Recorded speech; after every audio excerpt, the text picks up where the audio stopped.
Hey guys, tonight we saddle up for something a little strange, because you're about to enter a Wild West town where the most dangerous thing isn't a duel or a drunken outlaw. It's breaking the rules no one dares write down. Imagine a world where even where you spit could seal your fate, and one wrong glance means someone's tossing you out the swinging saloon doors like a sack of wet potatoes. You step into this dusty street. It smells like gun oil, sun-scorched wood, and someone's questionable breakfast. A rusty windmill creaks in the background. The wooden sidewalk groans under your boots, and you start to realize this isn't your Wild West movie. This is real, and real doesn't come with a script or a safety net. And to be honest, if you don't learn these invisible rules fast, you probably won't survive the week. So before you get comfortable, take a moment to like the video and subscribe, but only if you genuinely enjoy what I do here, or something similar and funny. And hey, post in the comments where you're listening from, and what time your clock says right now.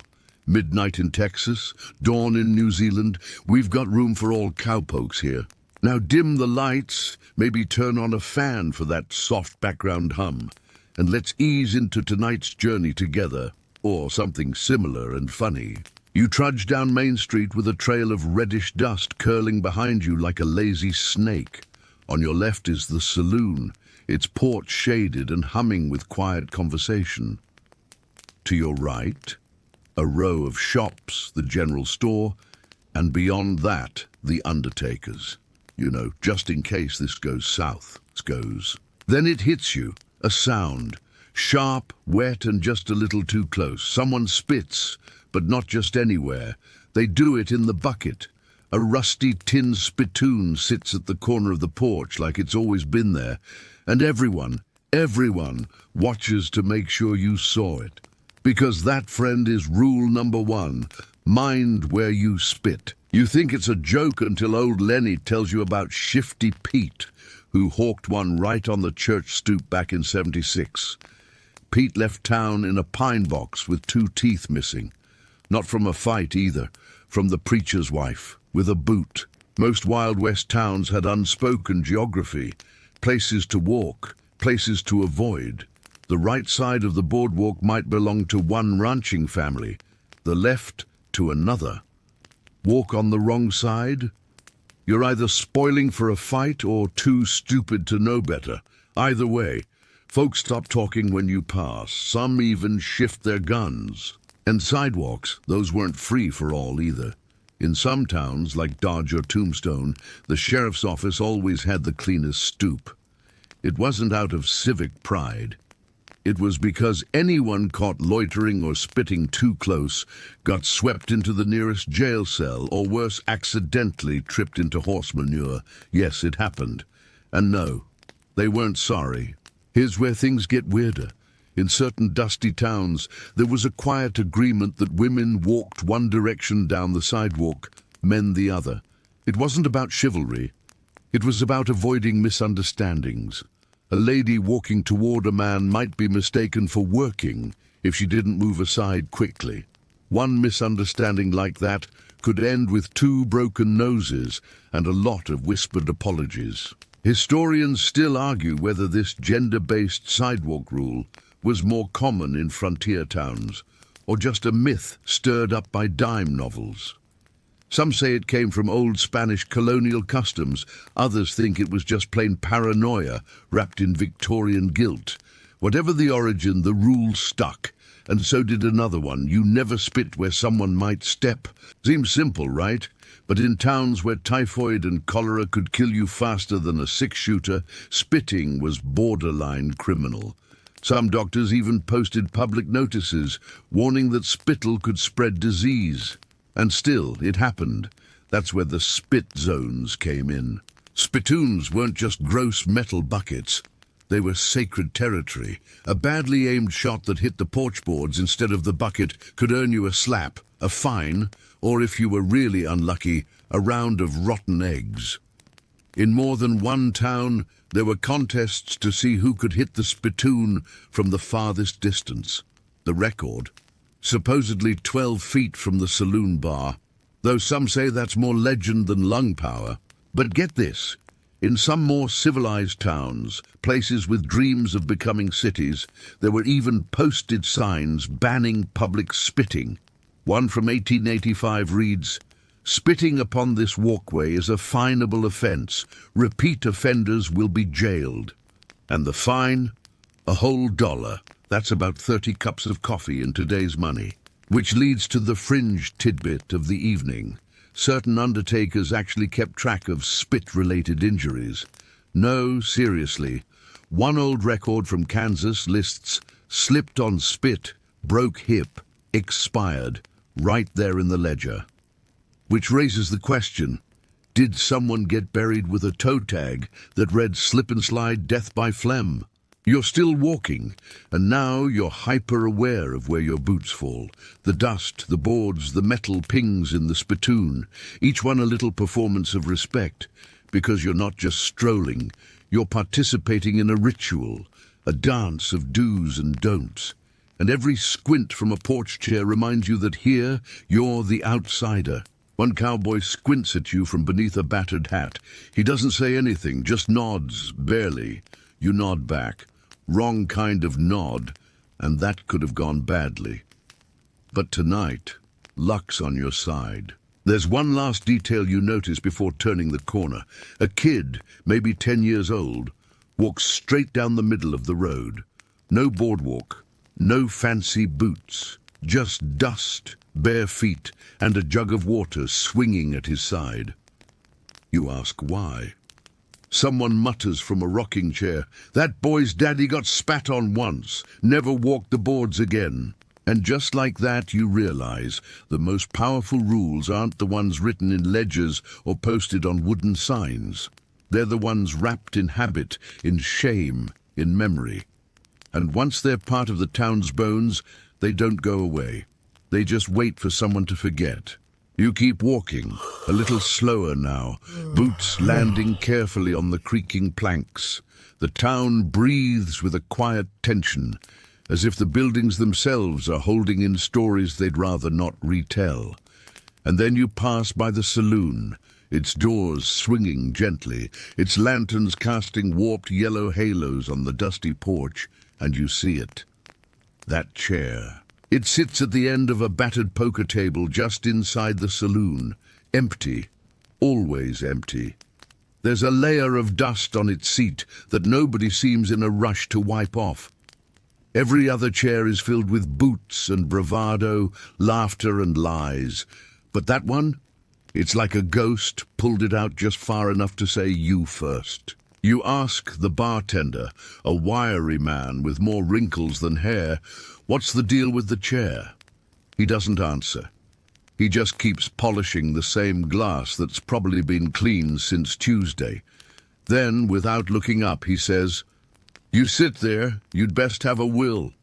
Turns out in this town there are certain objects you just don't touch. That chair belonged to a gambler named Ellis Trigg. The story goes that Ellis was the kind of man who didn't believe in luck. He believed in numbers. He kept a little black notebook in his vest, filled with tallies and patterns. He could count cards so fast, they said he once won 5 hands in a row without blinking. And on the 6th, he bled out across the table before the river card even flipped. They say no one saw who drew the blade, but everyone at the table agreed Ellis should have folded, and just like that, the chair became a warning.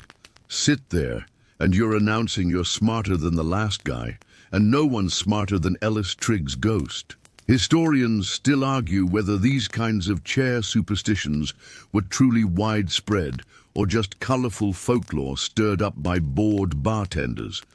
But multiple accounts from towns like Deadwood and Abilene mention cursed saloon seats or poker positions associated with bad luck, or worse, bad endings. Of course, this wasn't the only taboo seat in town. Step into the barbershop next door. Yes, barbershops were also dental offices, minor surgery suites, and gossip headquarters. And you'll notice the same thing. One cracked leather chair, turned slightly toward the wall, never used. It's not broken. It's haunted. At least that's what the locals whisper. Apparently, back in the day, a man sat there for a shave, made the mistake of saying out loud that the sheriff's wife had a little too much cheekbone. He didn't even get to see the razor coming. One flick, one scream, and the chair was forever stained. No one could clean it, not even with the strongest lie, so instead of burning it, they turned it away from the mirror, away from the front, as if pretending it didn't exist might erase the story. Every town had a few of these unspoken no-go zones. The corner bar stool reserved for the oldest local, the cracked tile you never stepped on in the bathhouse, the nail sticking out of the pew in church that everyone refused to hammer down. Bad luck, they'd say, but more likely it marked where someone once dropped dead mid-sermon. You start to notice a pattern. It's not the places themselves that hold the power, it's the silence around them. The fact that no one tells you the rule, but everyone notices when you break it. Take the hotel upstairs. There's a whole room, room 3, that never has a key behind the front desk. They'll rent you room 2 or 4. But 3. Leaky roof, they'll say. Only the roof never leaks. The room's just off. Wallpaper curls on one side like it's trying to peel away from something. Locals say a man named Harris bought it for the night, then checked out through the window without opening it. On fringe theory, room 3 doesn't show up in mirrors. Tourists have tried filming in there, cameras fog. One guy brought a bird cage into the room. Bird never sang again. Coincidence? Maybe. But the housekeeping girl still leaves fresh water outside the door every morning, just in case. And here's something even odder. Some historians believe these silent traditions came from a blend of old-world European superstitions and indigenous territorial respect. In certain cultures, sitting in a spot where someone died without a cleansing ritual could bring on what they called shadow sickness. Bad dreams, lost time, sudden fever. Maybe that's why, even in towns where belief in the supernatural was laughed off, no one dared challenge the rituals around those chairs. Now here's the part that'll mess with you. Some of these no-go spots, they moved. Seriously. One day the cursed barber chair is near the mirror. The next week, it's near the stove. Nobody talks about it. Nobody sees it happen. It's just somewhere new. Like the town is rearranging its ghosts when you're not looking. But of course, not all rules are about the dead. Some are about the living and how far you're willing to push your luck. In one town, there's a mirror behind the bar. Everyone drinks with their back to it. No one wants to watch themselves lie, or cheat, or flinch. That's the theory anyway. The bartender, he knows better. He once saw a man stare at himself too long in that mirror, just froze up, glass halfway to his lips. His face went pale. Said he didn't see himself anymore, just something looking back. Never spoke again. Now, whether that story's true or just a whiskey-fueled myth is up for debate, but the mirror's still there, covered with a red cloth that no one dares pull off. You take another step. You realize your foot is hovering just above a faded circle etched into the wood. It looks like nothing. A scuff, maybe spilled varnish, but everyone watches to see if you'll step inside it.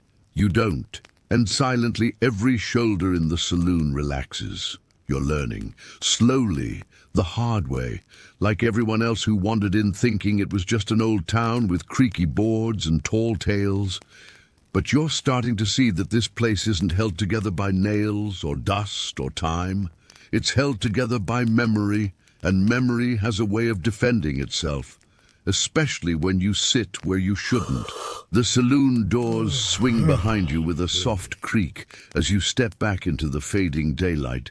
The wind picks up, warm and dry, carrying that classic Wild West mix of horse sweat, stale whiskey, and something slightly burnt, probably beans.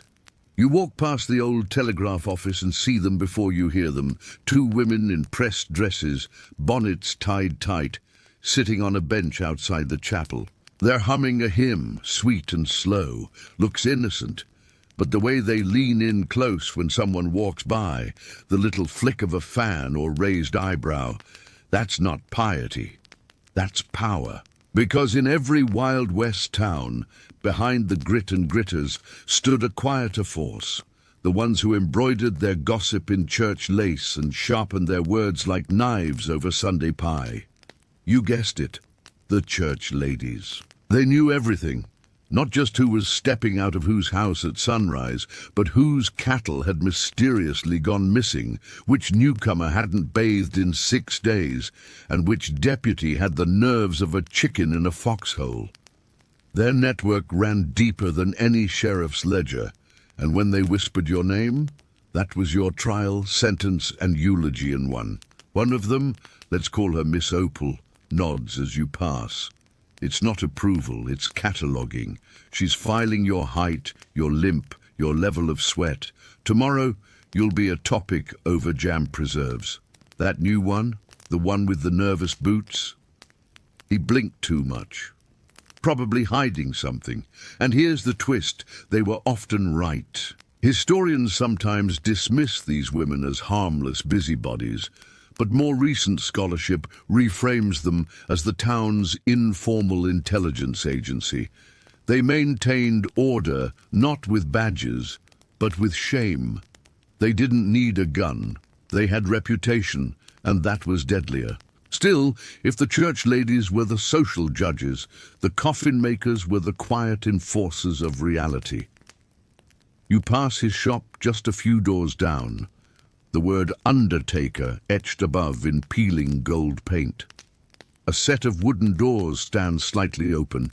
Inside, it's cool, dim, and smells faintly of sawdust and old linens. You don't step in. Not yet. A tall, thin man appears in the doorway, black vest, measuring tape slung around his neck like a noose. He nods politely. Offers you a peppermint. That's when it hits you. He already knows your measurements. Undertakers weren't just morticians. They were psychologists, tailors, and occasionally reluctant medics. In some towns, they doubled as furniture makers, building both cribs and coffins, as if life and death came from the same set of nails. They'd watch you walk by, take in your gait, your complexion, the hitch in your step, and know exactly which box to start shaping. It wasn't morbid, it was business, and sometimes it was mercy. There's an old story about a man named Carlton, wild-eyed, paranoid, always muttering about someone following him. He'd show up at the undertaker's every month, demanding to pre-order his coffin. The undertaker, amused, finally built him one, custom size, embossed initials. 3 weeks later, Carlton disappeared. No signs, no note, but the coffin, still empty, still in the back room. Covered now, nobody asks, nobody touches it. And here's the quirky bit.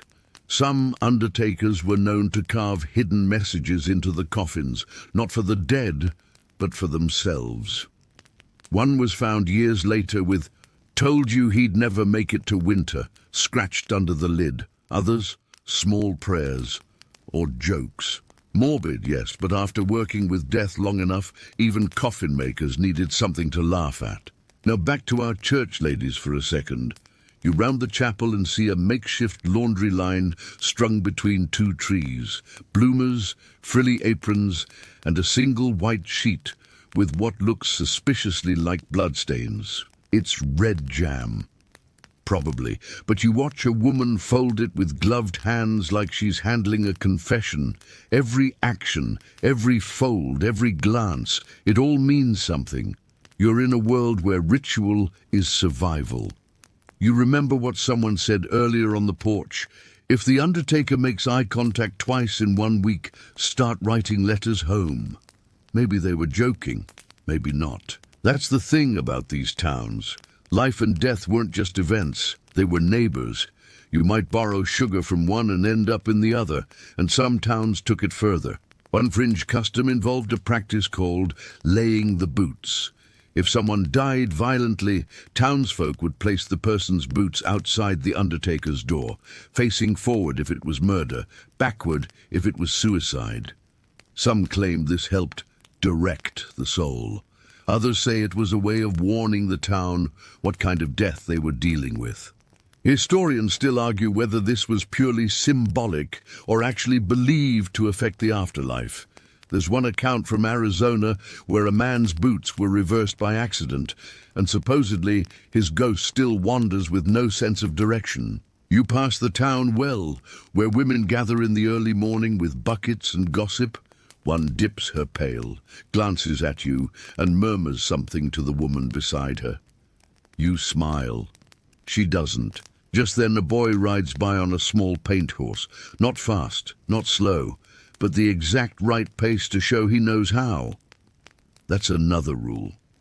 Speed says more about you than your hat ever could. Too fast, and you're running from something. Too slow, and you've got nothing to lose. You glance back at the undertaker's porch. He's still there, still measuring, not with the tape this time, but with his eyes. You swallow, you walk on, because in this town, death is polite. It doesn't chase you, it waits, hands folded, patient, just like the church ladies, just like the man with the peppermint, just like that empty chair at the poker table. And if you don't learn the rhythm, the silent rituals, the measuring stares, the meaning behind a sideways glance, then you, friend, are next on the list. And your boots? They're already facing the door. It's noon now and the town stills. Not out of heat, not because of laziness. No, this is ritual. Everything slows at high noon, like the whole place collectively inhales and holds its breath. You look around. Shadows are short and sharp. Men lean against shaded walls with their hats low, eyes scanning. Women draw curtains. Dogs slink under porches. Even the breeze dares not blow too loud. Welcome to the noon-hour rule. You've heard the legends. Quick-draw duels in the middle of the street. Eyes narrowed, fingers twitching, guns blazing. But here's the truth. Those duels, rare, stupid, and usually over faster than someone could scream. They didn't happen every day, and if they did happen, it was often because someone forgot the unspoken rule. You do not draw your weapon at high noon unless you want your funeral at sundown, and even then you ask first. Sounds ridiculous, but that was part of the code. You wanted to shoot a man. You had to call him out, publicly, loudly. And if he turned around and ignored you, that was a choice. Some towns even had dueling grounds marked with little white stones, like the Wild West version of a boxing ring. Step outside of it, and your honor was in question. Step into it, and your life was on loan. You watch a man approach another near the well. For a second it looks tense. A pause, a look. But then the second man removes his hat. No duel, just a nod. Respect paid. Tension evaporated. These aren't movie cowboys.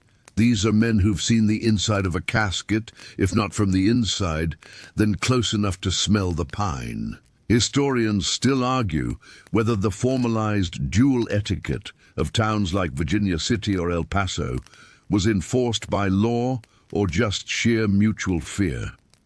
There are records of duels that ended with both participants walking away, pistols never drawn, pride intact, not because they were cowards, but because the code mattered more than blood. Of course, not everyone played by the rules. Which brings us to the story of Calico Bill. Bill rolled into town with a gold tooth, a loud laugh, and a total disregard for, well, anything. Thought he could shoot first and grin later. He spat too close to the preacher, knocked over a church lady's pie stand, and worst of all, he pulled iron during the noon hour. Didn't matter that it was just a warning shot. Didn't matter that he was just drunk. The sheriff didn't even have to lift a finger. Bill never made it to dinner. Nobody knows who fired. The sound came from behind a window. One shot, right through the heart. That's how this works. In towns like this, the gun isn't just a tool, it's a statement. And drawing it when the sun's highest, that's like yelling, "I'm the villain," in a room full of armed people who already don't like you. Now here's a quirky detail. Some saloons kept a chalkboard listing who was hot that week. Not attractive, agitated, known to be carrying, known to be mad, known to be nursing a grudge. If your name made the board, you either left town or spent the week with your back to the wall. The fringe part? There were bets, secret ones, a sort of grim side hustle. A bartender might take odds on whether you'd still be breathing by Sunday. And it wasn't always about violence. Sometimes it was illness, or heartbreak, or madness. The town saw things coming before you did. They knew, and if you ignored the signs, well, you're the punchline in next week's gossip. You walk into the general store just to escape the glare. A bell tings as the door swings, and the smell hits: gunpowder, licorice, and horse blanket. The man behind the counter eyes you like a banker sizing up a questionable loan. Behind him, a sign hangs crooked: "All weapons holstered unless otherwise discussed." You ask about it. He chuckles. "Had a fella once try to pay for licorice with a pistol. Didn't end well. Apparently, discussing a draw was more important than the draw itself. You had to talk your way into a gunfight. You had to give the other guy a chance to save face. Or else, you were the kind of man who didn't respect the code, and people like that, they disappeared, not killed, not run out, erased. You wouldn't find their name on grave markers. You wouldn't hear their stories at the saloon. They were cut from the town's memory, like bad scenes from a stage play. And in towns where oral history was king, that was a fate worse than death. There's even an old phrase for it: "Gone to the red dust." It meant someone so dishonorable, even the undertaker wouldn't carve their name. And it wasn't just about how you drew your gun, it was where you wore it. Too high on the waist, you're nervous. Too low, you're cocky. Tilted forward, you think you're fast. Tilted backward, you're hiding something. There's a rhythm to the way locals wear their iron. You start to see it. The subtle sway when they walk, the way they shift their hips before sitting, the hand that hovers, not touching the gun, but close enough. One man even wears two holsters, no guns, just the holsters. When asked why, he says, "I carry ghosts." Whether that's poetic or a warning, you're not sure. You step outside again. The sun is still high, but the town is loosening up. A breeze returns. Someone plays a harmonica in the distance. The spell of high noon begins to fade, but you feel it now, etched into your spine. This town doesn't forgive sloppiness. You trip over your tongue, over your own swagger, over a misplaced boot. You may as well have tripped over a tombstone. This place runs on respect, ritual, and precision. And if you break the rhythm even once, someone might just decide you don't belong in the dance anymore. By now, your boots are carrying the dust of a dozen near mistakes. You're still breathing, good job. But this next stretch of town is where things get tricky. You're headed back toward the saloon. And if the rest of town is governed by silent rules, this place, it's practically a minefield of invisible tripwires. Step wrong here, and you might not even know what you did until someone's dragging you out by your collar. First thing you notice, no one's leaning on the brass rail. You were just about to do it. Rest your elbow there. Maybe strike a casual pose. But one glance from the barkeep and your instincts scream, don't. Here's why. The brass rail isn't for your arms, it's for your boots, and only after you've paid. You want to look relaxed before dropping a coin? You'd better be sure you're a local, or you'll be drinking dust. Some historians call this kind of custom functional hierarchy. Others say it was just a clever way to separate regulars from strangers. Either way, that rail is sacred, like kneeling before an altar. The moment you misuse it, every pair of eyes in the room subtly shifts toward you, then away, like you've already been written off. You settle onto a bar stool carefully, and the next rule hits you in the face, or rather, avoids it by an inch. Someone slides past behind you without touching your back, on purpose. In saloons, you don't touch unless invited. A hand on the shoulder, intimate. A bump of the elbow, aggressive. Even brushing a coattail can get you accused of reaching for a pistol. That's why every step is wide, every motion deliberate. You're not just drinking here, you're navigating an obstacle course of ego. You order a whiskey.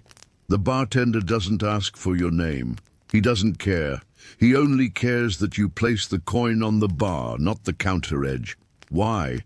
Because sliding it to him is disrespectful, like tossing a bone to a dog. He nods once, pours slow, doesn't break eye contact. You match it politely. You're getting the hang of this. But then someone walks in and ruins the whole vibe. It's a young guy, maybe 20, hat too clean, boots too shiny. He's got that city glow on him, like he thinks this whole place is a theme park. He laughs too loud, swings the saloon doors too hard, and worst of all, he throws his hat on the floor. The room goes dead quiet. Even the piano man stops playing. You'd think he'd slapped someone's grandma.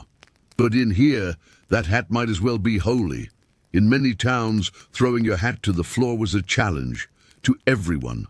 A declaration that you either wanted to fight or were too stupid to fear one. The bartender doesn't blink, just wipes the bar, then says calmly, "You'll pick that up, now." And the kid, poor soul, laughs again. "Just being friendly," he says. Wrong answer. 3 minutes later, he's outside, nursing a bruised jaw and a shattered ego. Lucky for him, this town prefers warnings to bullets, most of the time. Quirky side note? In some towns, your hat position told people your mood. Hat tipped forward, you were serious, tilted back, friendly, off entirely, respect or submission. That's why gamblers rarely remove theirs. You show your eyes, you show your hand. Historians still argue whether these saloon hat codes evolved from military customs or were just natural social signaling in lawless spaces. Either way, in the West, your hat was your headline, and you didn't toss it around like a coin at a wishing well. Now, let's talk about the bartender's daughter, or niece, or cousin. Whoever she is, she's trouble.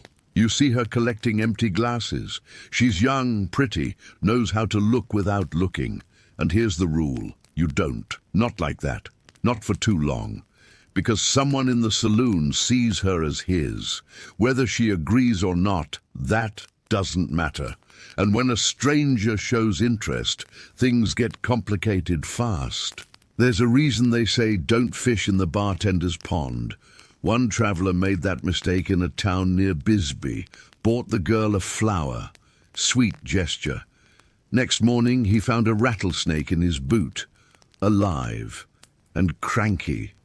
You ask around and someone tells you this old line, "Eyes on the bottle, stranger, not on the scenery." You take the advice. Smart. But the saloon's not done with you yet.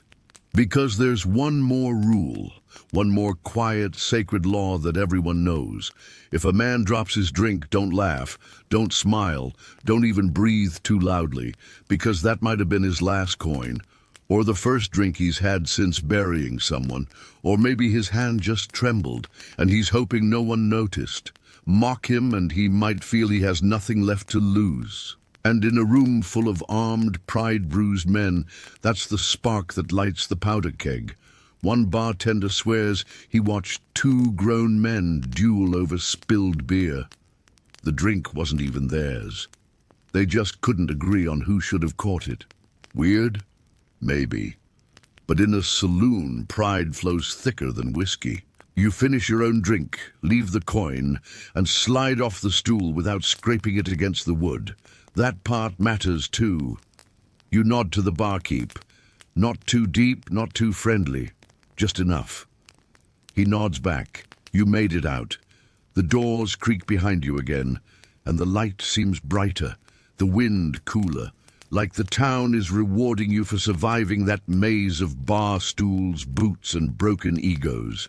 But as you turn to walk, you hear it. A chair falling over inside, and no one laughs. Night falls like a curtain, fast and final. The wind changes, less playful now, more watching. Somewhere in the distance, a coyote calls out long and low, as if reminding you that the wild still owns this place. Shadows stretch across the town like tired limbs, crawling along rooftops and slipping through door cracks. Lanterns flicker, doors latch softly, boots walk faster. And you start to feel like the streets are remembering things they don't want to share. Because once the sun is down, the rules change. The written laws of the sheriff take a back seat to the ones whispered under breath, shared only between those who've been here long enough to know. And there's one final rule, the one no one ever writes down, the one they'll never speak outright, but you'll feel it. You already do. You pass the old jailhouse. It looks abandoned, leaning slightly, boards rotting, one shutter dangling loose. But the light inside is on, dim, yellow, like someone lit a lantern hours ago and forgot to blow it out. Only problem, no one lives there. You ask around and folks just shrug. Must have been kids, they say, or moonlight playing tricks. But their eyes say something else. They know. Here's what you're not supposed to talk about. Some places don't sleep. The old jail's one of them. Legend says the last man hanged there still sings at night. Off key. Through no mouth. You walk by and think you hear it. Just a low hum. Barely there. Like the wood itself is vibrating. Locals say you lock your windows at night, even in July, even when it's sweltering, because sometimes the wind knocks twice. And if you answer, you'll be answering alone. Historians still argue whether the phenomenon of the midnight knock was real or mass hysteria. Some chalk it up to owls, drunks, or vengeful exes. Others think it was used as a scare tactic to keep kids indoors or strangers on edge. But when you see the scratch marks on certain door frames, the ones that don't match any known animal, well, you start thinking twice. And you notice something strange. People don't whistle after dark. Whistling is considered summoning. One man tried it, whistled "Oh, Susanna," walking back from the bathhouse. His mule was found the next morning, still tied up, but he was gone. Boots sitting neatly by the trough, hat perched on the post. That was 6 years ago. No one's whistled since. There's a joke in town, quiet, half nervous, that if you hear someone whistling past midnight, you didn't, and if you try to follow them. Well, no one ever tells that part. You walk past the church. It's locked, as expected. But one window, up near the bell tower, is open just a crack, a soft flicker inside, like a candle. Only the pastor moved to Abilene last spring. It's probably just wind, right? But you keep walking, because that's the last rule. Don't linger. Not on corners, not near water troughs, not by empty wells or hollow trees. You keep your pace even, your eyes forward, and if you hear your name whispered from the shadows, no, you didn't. Some folks carry salt in their pockets, others tuck silver coins in their boots. A few swear by cloves of garlic or sprigs of sage behind the ear. Most just don't go out. And those that do, they don't look back. There's a spot just past the last house in town where the dirt road forks. To the right, the trail out. To the left, the old cemetery. You stop there at the crossroads. You have to. It's tradition. You nod. Not at anything in particular, just to the air. A gesture. A promise. That you respect the rules. Even the ones no one speaks. Especially those. Because at night, this town belongs to something older than sheriffs or saloons, something that remembers. And if you break the silence, if you ask the wrong question, if you dig too deep into why room 3 is always empty, or why Miss Opal walks with a limp only after sundown, You might just find out the last secret, the one that never gets told. And that's when the real trouble starts, because the final rule, the unwritten rule, is simple: leave it buried.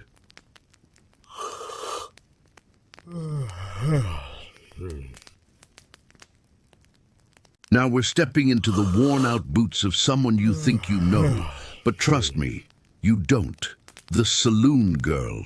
Not the kind draped in glitter under the stage lights, but the real deal. The one who scrubs spit buckets by daylight and learns 10 different smiles by nightfall. You're not in a movie anymore. You're waking up in a town where the only thing cheaper than the whiskey is the truth. And you're about to spend the next 24 hours playing hostess, nurse, liar, and maybe, just maybe, survivor. Feathers? Sure. Sometimes? Perfume? Only if it covers last night's sweat. Oh, and if you're thinking this life is all dance cards and playful giggles, you probably won't survive this. So before you get comfortable, take a moment to like the video and subscribe. But only if you genuinely enjoy what I do here, or if your pillow approves. No pressure. And hey, where are you tuning in from tonight? Drop your city and the local time in the comments. Let's see who's listening from the furthest saloon. Now dim the lights, maybe turn on a fan for that soft background hum, and let's ease into tonight's journey together. You wake up sore, not the poetic, stretched from dancing kind of sore. This is spine against sawdust sore, mattress is a loose term sore, probably slept on a shoelace sore. The room's barely lit, and for a second you're not sure if it's dawn or just the lamplight someone forgot to snuff. Either way, the cold has crept in overnight, settling in your joints like a squatter that won't leave. You tug the blanket tighter, but it's thin and smells vaguely of spilled gin and someone else's perfume. You roll out of bed, slowly. There's a basin by the window filled with water that's turned to near ice overnight. You splash it on your face anyway, gasping a little as it hits. It won't make you clean, not really, but it'll make you look like you tried. Next to the basin, a single cracked mirror. You catch a glimpse of yourself, smudged eyeliner from last night, and a dry patch on your lip where lipstick once lived. Your hair's stuck to your forehead in sleep-sweat curls, and one earring's gone rogue in the sheets. You look like the morning after something you'd rather not name. There's no time for vanity, not in this business. Hygiene, as you've learned, is performative. Smelling like lilac water doesn't mean you're clean. It just means no one's noticed the rest yet. You reach for your shift. It's wrinkled and still damp from being hand-washed in lukewarm water behind the saloon 2 nights ago. But it's better than the alternative, showing up late, or worse, looking like you don't care. The other girls are starting to stir, some muttering, some cursing quietly, others coughing deep into handkerchiefs. Consumption, probably, but no one says the word aloud. The floor creaks under your boots. They were once a lovely shade of brown, you think. Now they're mostly scuffed black and sorrow. One has a hole in the sole the shape of Texas. You've been meaning to fix it, but payday comes irregularly and never without deductions. You pass Bess in the hallway. She's got a split lip and a shiner. You both nod like nothing's out of place. Maybe it isn't. Bess works the night shift upstairs. She's been here longest. Legend has it she once stabbed a man with her garter pin. No one's ever asked her if it's true. Downstairs, the saloon is in its undead stage. Chairs tipped on tables, cards scattered on the floor. A single oil lamp still flickering in the corner. Smells like beer, cigar ash, and the sweat of men who lost more than money last night. You grab a rag and start wiping tables. It's not in your job description, but neither is breathing, technically. Here's a fun historical fact. Saloon girls weren't always dancers or flirts. In some towns, they were paid just to sit with patrons. Hello girls, they were called. Their job was to smile, nod at boring stories, maybe pretend to enjoy the harmonica. And yes, sometimes drink with the customers, except you paid for the drink and split the price with the house. So really it was just watered-down manipulation in a fancy glass. You hear boots clunking down the stairs, probably Maggie. She's got a laugh like a pack of coyotes and a jawline carved by regret. She'll be wearing that yellow corset again, the one with the missing ribbon. You mutter a greeting. She grunts in reply. Neither of you mentioned that last night she cried behind the piano while Buffalo Gertie played her third sad tune about dying in childbirth. You wonder sometimes, how did you get here? Historians still argue whether most saloon girls were runaways, widows, or women just trying to survive a rigged economy. The truth? A mix. Some arrived with dreams, most stayed out of necessity. You didn't plan to end up here. You just didn't plan well enough to end up somewhere else. Someone knocks over a spittoon outside. You sigh. Another day begins. By now your hands smell like lemon polish and regret. You scrub till the wood shows something resembling a shine. It won't last. But for 5 minutes it'll look like someone cared. You pause to tie your hair back, fingers nimble from repetition. You know exactly where the pin goes, where the curl must fall to soften your cheekbones, where the rouge hides the exhaustion. The boss enters. He's not a bad man. He's just a businessman in a place that doesn't reward kindness. You nod. He doesn't nod back, just points toward the broken glass near the bar. You sweep it up without a word. One of the rules, don't make trouble before noon. By now, the piano tuner's here. He's always early and always smells faintly of pickled eggs. You step outside for a second of air, and the sunlight stabs your eyes like a jealous twin. You blink. Today might be payday, or it might not. Depends on the crowd, the tips, and whether the barkeep decides you earned it. But hey, who's keeping track? You lean on the railing and glance out at the street. Dusty horses, creaky wagons, and a boy selling papers with yesterday's news. You spot a woman across the road in a blue dress with a parasol. She looks like someone with choices. You go back inside. Back upstairs, the real ritual begins. Corset time. You pull the fabric tight across your ribs, fingers tugging laces with practiced precision. You learned long ago not to lace fully on the first go. Breathe in, pull, cough, repeat. The trick is to make it look snug without actually passing out before lunch. You wince. That bruise spot from last week's fall down the back steps still stings. It's hidden under lace now, disguised by satin, just like everything else. Once you're dressed, you head back down into the saloon's side parlor, where the girls gather in the mornings to prep, primp, and, most importantly, share intelligence. But before you can join the fray, there's the minor task of cleaning the spittoons. Yes, glamorous. You kneel beside the first one and try not to gag. This isn't the kind of job you imagine when you hear saloon girl, right? But this is where feathers meet reality.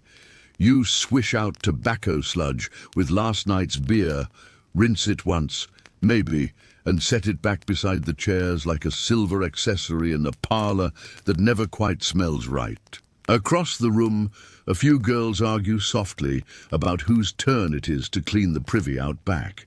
No one wins that debate. Meanwhile, coffee's brewing in a dented tin pot that's probably seen more sin than salvation.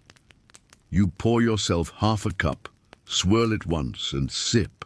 It's bitter, but you don't care. Caffeine is less a beverage and more a survival instinct at this point. Maggie plops down beside you. She's already halfway into her pancake makeup, holding a cracked compact mirror like it's a weapon. "You hear about Clara?" she mutters without looking up. You shake your head. "Gone. Skipped town last night with some ranch hand. Didn't even take her boots." You blink. Clara was supposed to be on laundry duty today. Maggie shrugs. She'll be back. Or not. They always come back if they don't die out there. You wonder how many of them have died.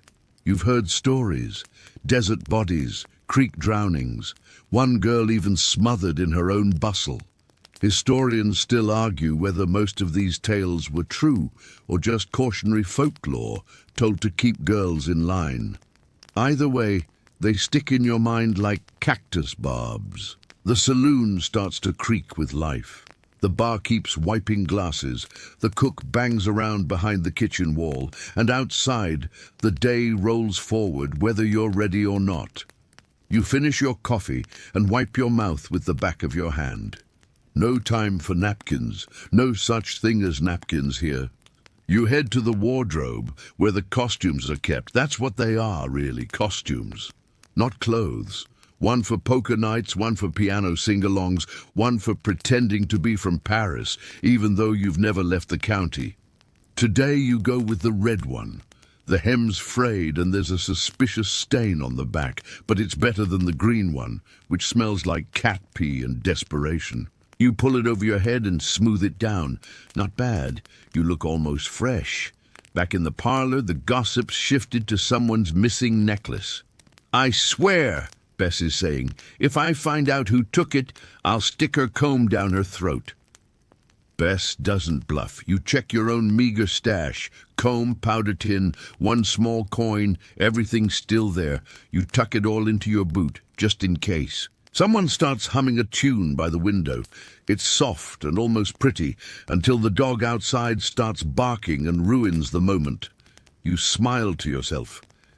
Beauty is always temporary in a saloon. Another historical fact. A lot of saloon girls weren't necessarily ladies of the evening, as they were politely called. Many were entertainers, hostesses, or barmaids with strict house rules. Some houses had curfews and contracts. Others had debt bondage disguised as employment. And a few, they had escape plans. You don't. Not yet. You join a few girls reorganizing the card tables. Someone spilled molasses here last night. You step in it by accident and swear under your breath. Maggie laughs. That's what you get for showing up in clean socks. Across the room, the piano man is tuning keys again. He looks half asleep and fully drunk, which means he'll play better tonight. You sit for a second, catching your breath, and let your gaze wander. Here's something they never show in movies. The sweat. Not just yours, everyone's. It clings to the banisters, sours the curtains, sinks into the velvet chairs. No one mentions it, but you all know it's there, like a second layer of skin. "Back straight," someone calls out. You jolt up, it's a reflex. Even when no one's watching, posture matters. A slouch means you've given up, and if you give up, the house wins.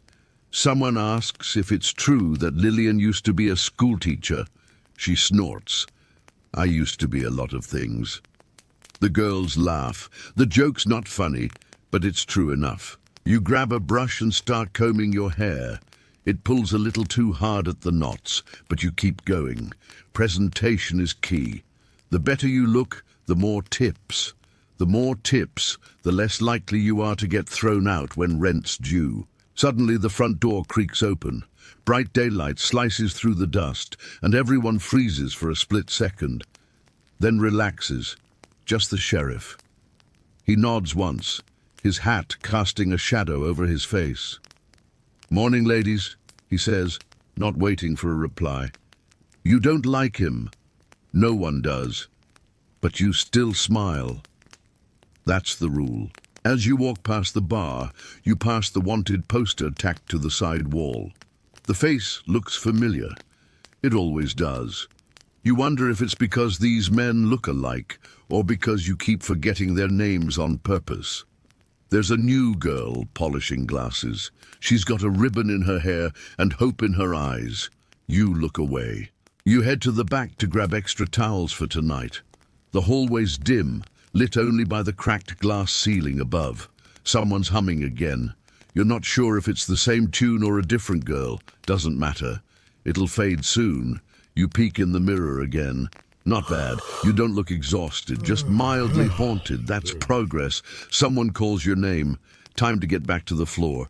And so you do. It's midday now, and the saloon feels like a breathing animal. Groggy, restless, coiled.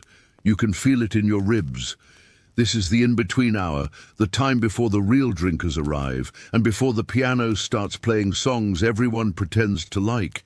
But this is also when things get interesting. The air's heavy with gossip. Not the fun kind, the dangerous, sharp kind. The kind that could get someone hurt, or worse, thrown out with nothing but a busted corset and a bad reputation. You settle at the round table near the window where 3 other girls are already perched like crows on a fence. They're peeling apples with the kind of precision that says, "I need to keep my hands busy before my mouth gets me in trouble."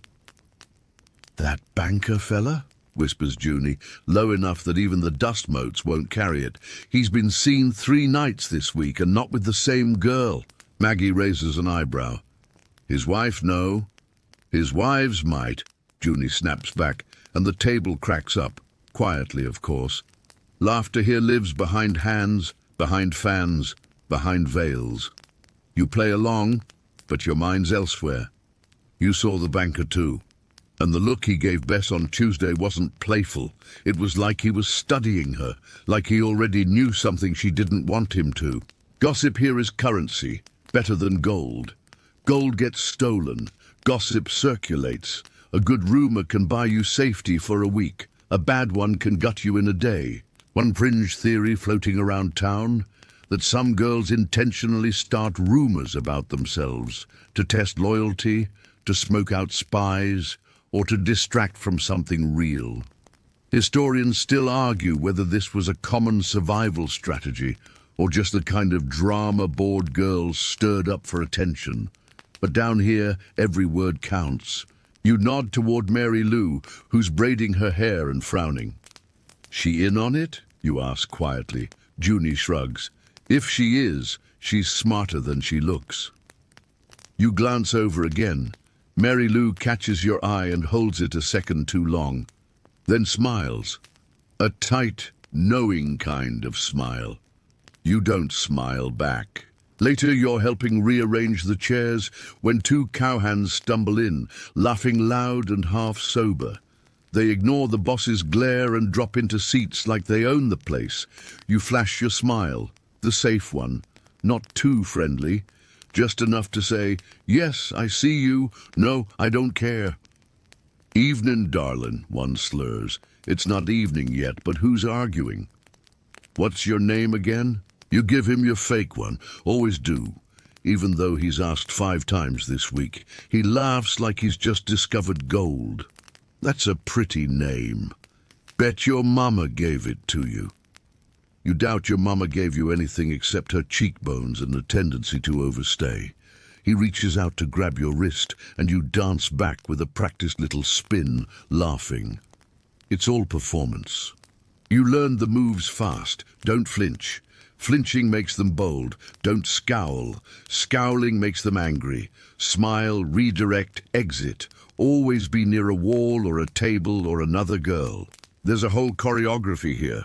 Unspoken rules, silent signals. A tug of the earlobe means, "Come over here." A tap on the bar means, "Get me out of this."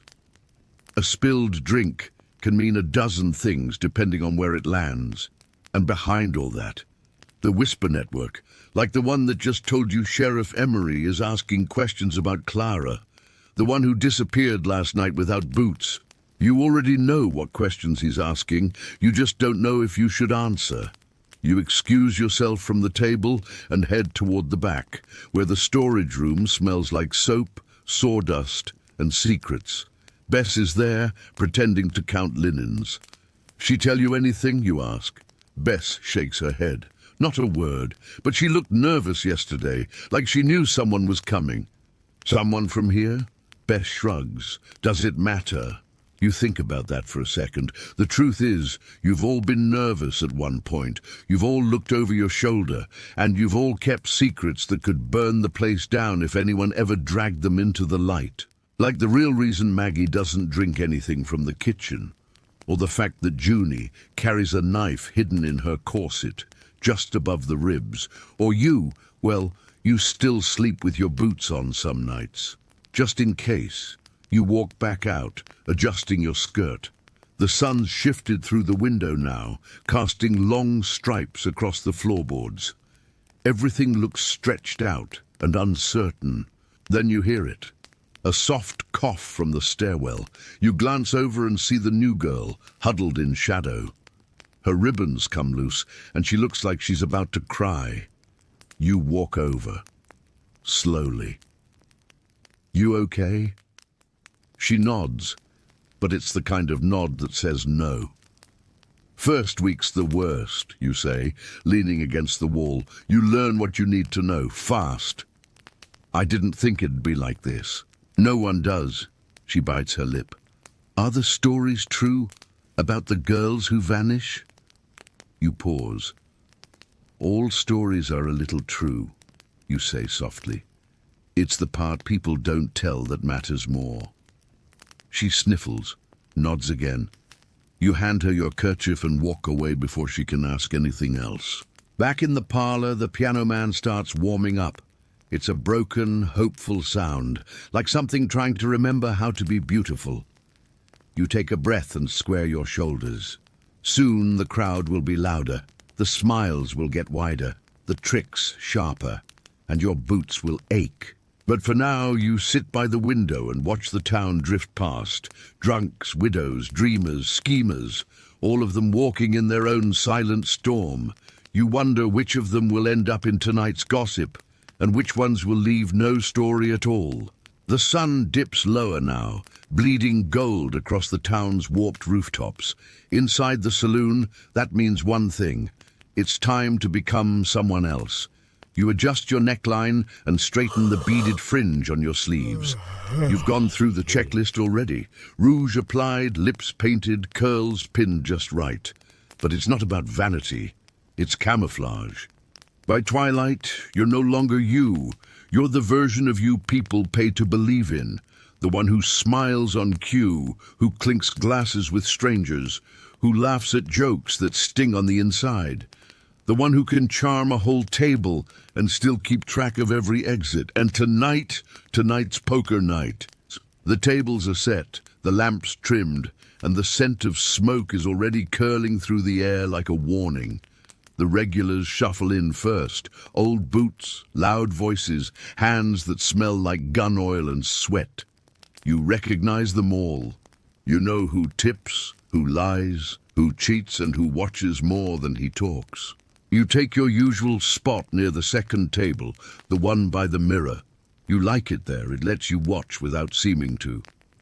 A new player takes a seat. Slick hat, snakeskin boots. The kind of smile that looks borrowed. You clock him immediately. New in town? You ask, leaning just close enough. Just passing through, he says, eyes not quite meeting yours. Sure you are. The dealer begins. Cards are dealt. Whiskey flows, and all around you the performance picks up pace. The piano man hits his third key change of the night. Someone drops a glass near the bar, and a voice calls out for another round. You glide between tables like smoke, not dancing, not yet. That comes later. For now, you're the distraction, the welcome, the whisper of danger wrapped in silk. Someone grabs your wrist again. Not hard, just enough to remind you he could. You smile, tilt your head, and slip free with practiced grace. Careful, you say sweetly. I bite. He laughs. Too loud, tries to play it off. You're already gone. Here's a fact most people don't know. Many saloon girls were required to sell drinks, sometimes with commissions. The more drinks sold, the better the pay, which is why some developed incredible skills in the fine art of watering down booze. A little tea here, a little sleight of hand there. By the end of the night, the customers drunk, the bottles still half full, and the girls made another $1. You're good at it, always have been. Tonight you serve 4 men from the same bottle, and not one of them notices. Across the room, Bess does her slow walk across the stage. She's not singing, just moving, letting her presence settle like a warm quilt over the room. It's her way. She's older, sharper, doesn't waste words. But when she locks eyes with someone, they stop breathing for a second. You've seen it. She glances at you now. A nod. You nod back. Every night, it's the same rhythm. The saloon is alive, breathing, humming, watching, and you never stop scanning. At the corner table, the snake boot man folds with a frown, then pulls something from his coat pocket. You lean ever so slightly to see, just a watch. Silver, flicks it open, checks the time, closes it again. Still, something feels off. You slip over to the bar, signal the barkeep with a tap and a look. He nods. You're not the only one watching tonight. Historians still debate whether saloon girls doubled as informants. Some say it's pure fiction. Others argue there's enough smoke to suspect fire. But those who work the floor know, when you're surrounded by secrets every night, it's only a matter of time before someone pays you to listen closely. Sometimes the sheriff listens too, especially when he thinks an outlaw's walked into town pretending to play cards. The music swells, the crowd thickens, and the smell of cigar smoke curls deep into your clothes. You take a seat beside a man with soft hands and a nervous laugh. He wants company, not conversation. That's fine by you. He asks where you're from. You lie. He asks if you've ever thought of leaving. You smile. He offers to take you with him. You pretend to consider it. And when he finally leans back, sighing, eyes glassy with whiskey and hope, you pat his arm. You'd miss me too much if I left. He laughs. You excuse yourself. On your way back through the crowd, you catch a whisper. Clara's name. Your stomach tightens. They told me she got on a train last week, one man says, headed north. That ain't what I heard, says another. I heard someone found her ribbon down by the creek. You keep walking, but slower now. Because in this town, ribbons don't fall off by accident. The night stretches. Bess sings a slow ballad. One of the regulars starts to cry, which somehow feels normal. You polish glasses, refill drinks, fix hems, wink when needed, and disappear when not. Hours pass. You count time not by minutes but by spilled drinks and exchange glances. And through it all, you watch. Like now, when Snake Boots gets up and leaves his winnings behind. No one does that unless they're planning to come back or planning to disappear. You walk past his table, a note, folded under a coin. You glance at it, then leave it. That's someone else's story now. The doors swing open just before midnight, a rider in a long coat, dust still clinging to him like he outran a storm. He scans the room, and for a split second, every girl stops what she's doing. Then, as if on cue, the performance resumes. You keep smiling, but your heart's tapping something new now, something uncertain, something sharp. You've been here long enough to know the rules. Not the ones posted on the wall behind the bar, not the ones the boss mutters about keeping order.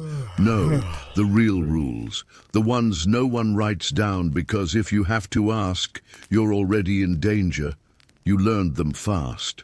Rule number 1, never trust a girl who doesn't get tired, not here, not in this place. If she's always smiling, always bright, always volunteering to take someone's shift, she's hiding something. Maybe she's a spy. Maybe she's desperate. Maybe she's planning to burn the place down in the morning. Either way, keep your distance. Rule number 2, never go upstairs alone with someone you haven't seen around at least a week. That's not just about safety. That's about survival. You've seen the look in a man's eyes when he's got nothing to lose. You've felt it in your gut, the twitch of danger before a hand even reaches for a belt. And rule number 3, never ever let anyone see you scared. Fear is blood in the water. You bleed even a little, they'll swarm. You've broken all 3 at some point, and you're still here, which might mean you're lucky, or it might mean you're getting better at playing scared without looking it. Tonight, the saloon is louder than usual. Snake Boots hasn't returned, but his coin and note are still on the table, untouched. Bess glanced at it once, then walked away like it was a live wire. Everyone felt it. No one spoke it. You lean on the bar, sipping something weak and sugary. It tastes like cherry-flavored sawdust, but it keeps your hands busy. Across the room, Maggie's laughing too hard at a joke no one else heard. Her laugh has a tremble in it. That's a bad sign. You nudge Junie and tilt your head. She sees it too. Junie always sees. That's another rule. Always keep at least one girl on your side. Alliances shift like whiskey in a cracked glass, but if you're lucky, one will stick long enough to pull you out of something ugly. Yours is Junie. She's younger than she acts and older than she looks. Talks in riddles but listens like a priest. You've saved her twice. She saved you 4. She leans in. Something's up. You nod. Maggie? No, she says. Everything. The door creaks open again. That rider from earlier is still here. He's seated in the corner now, sipping slow and watching the room like a man memorizing a map. You catch his eye for a second. Cold, sharp, not local. He's not drinking enough to be drunk. He's not playing enough to be bored. And he hasn't looked at a single girl twice. That makes him the most dangerous man in the room. The boss comes by, grumbling about inventory, asking if anyone saw who scratched the bar stool leg. You shrug. He doesn't expect a real answer, just wants to be seen caring. You make a slow round through the tables, pouring drinks, catching scraps of conversation. Clara's name again. She had a brother in Carson, someone mutters. Bet she's gone there. No, no, replies another voice. She was sweet on that outlaw, the one with the limp. She's buried, whispers someone near the window. No one laughs. You smile and nod, keep walking. And there, at the edge of the bar, you find the note. Still folded, still sitting there like a stone in your shoe. You glance around. No one's looking. You slide it into your palm and step behind the curtain near the back hallway. It smells like old wood and kitchen grease back here. You unfold the note. No signature. Just 7 words. She knew. I had to do it. Your pulse stumbles. You crumple it and pocket it fast. Then walk out like nothing's changed. Everything has. Snake Boots didn't just leave. He confessed. And if she knew, who else knows?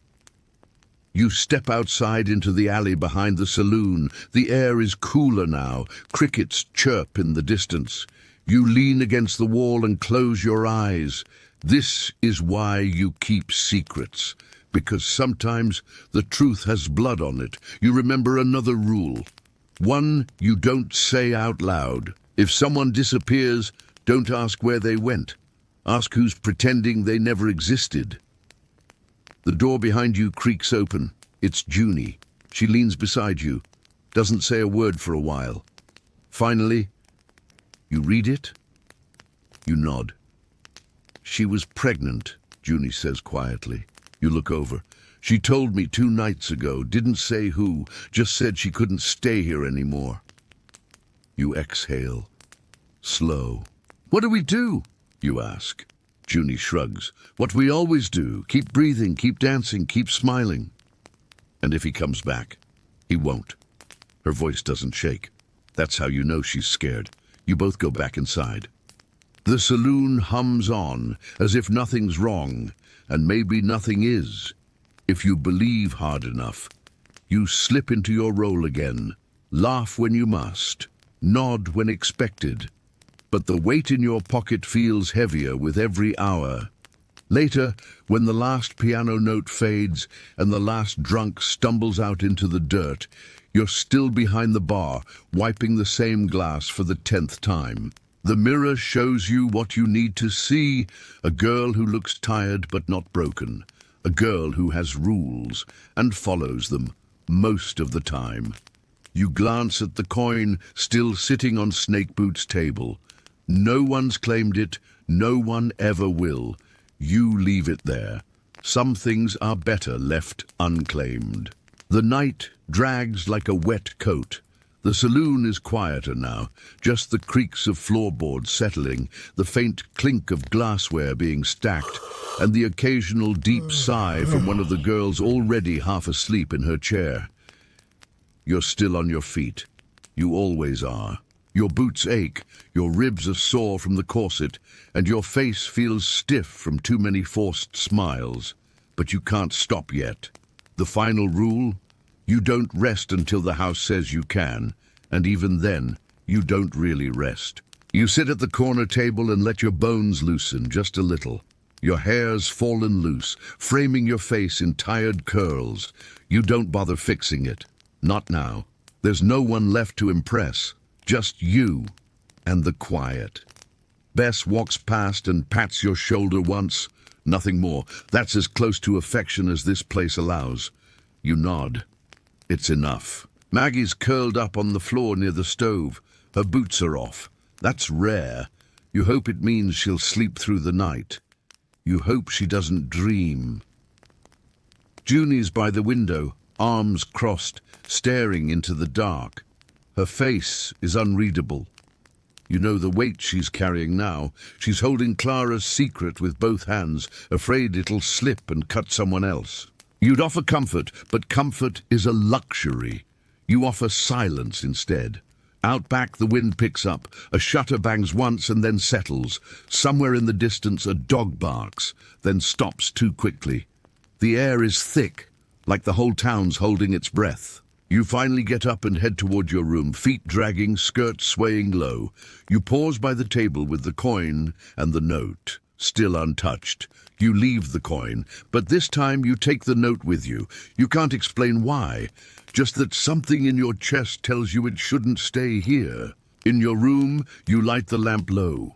The walls flicker with warm shadows. You sit on the edge of your bed and unlace your corset, each tug bringing a deeper breath, a sharper ache. Freedom in this place starts with breathing again. Your feet are swollen. You pull your boots off and wince. One sock is damp, you don't ask why. Outside your window the moon is bright, too bright. It paints the alley in silver and makes even the outhouse look like something from a dream. You think about Clara, about how quickly someone can vanish here, not just physically, but in stories, in memory. One day you're pouring drinks and grinning wide, the next your name's a whisper no one wants to speak. You wonder if she made it out. You wonder if she knew she wouldn't. You reach under your mattress and pull out your journal. Just a few pages left. You tear one out. You fold the note from snake boots into it and write a date across the top.